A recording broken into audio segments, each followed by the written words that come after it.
When you look at yourself in the mirror, what do you see? Do you admire that person that you look at? Do you appreciate that person enough? When was the last time you told yourself that you are enough? When was the last time you told yourself that you're beautiful just the way you are? When was the last time you told yourself that you're strong because you never gave up?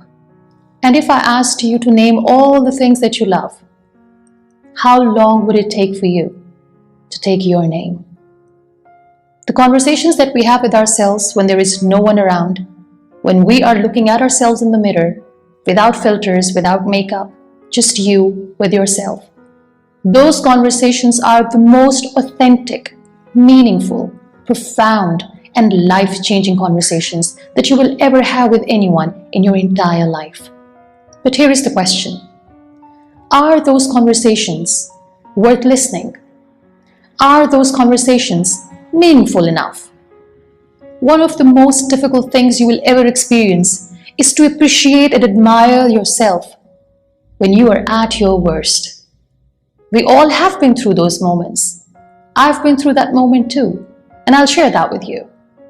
I remember when I sat in the wheelchair for the first time and I looked at myself in the mirror, I hated that sight. It wasn't a blissful sight at all because there was a time when I used to walk around, when I used to stand, I used to look at myself in the mirror and I used to say, oh, how beautiful. And then there I was, in the wheelchair for the rest of my life. It was so hard for me to understand that that was my new reality, that the wheelchair is going to be the part of my life for the rest of my life. But as they say, self-love and healing takes time. I remember when I sat in the wheelchair for the first time and when I looked at myself in the mirror, I told myself that this is what it is. I have to accept myself the way I am, the sooner the better. Or I can sit in the corner of the room, wait for a miracle to come and make me walk, and ask people for mercy and their time. But here is the thing. World moves on. No one has time for you. So I decided that I'm going to accept myself the way I am. It will be hard, but I'm going to do it. And I'm not going to give up. So when I was at my worst, I did not fall prey to self-doubt. And I believed in self-acceptance and self-love in that moment. And trust me, those words truly made my reality.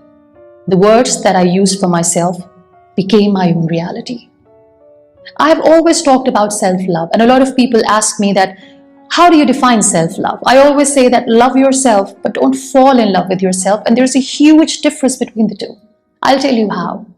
They say love is blind, because when you fall in love with someone, you are unable to see their flaws. You are unable to see the problems. You are unable to see their toxicity. You do not want them to improve or to become better. You just love them the way they are. The same thing happens when we fall in love with ourselves. We are unable to see our mistakes. We are unable to improve. We don't believe in self-analysis, and that is dangerous. Whereas, when you love yourself, you want to improve. You believe in self-analysis. You do not look at other people's flaws because you're too busy correcting your own flaws. You want to become a better person every single day. That is what self-love is all about. So, if you manage to admire, appreciate, and encourage the person you see in the mirror, trust me, no power in this world will ever be able to shake your self-confidence and your self-love. So accept yourself and remember the words that you use for yourself, when you look at yourself in the mirror, those words become your reality. So make sure that the conversation and self-talk that you have with yourself is worth inspiring and worth listening to.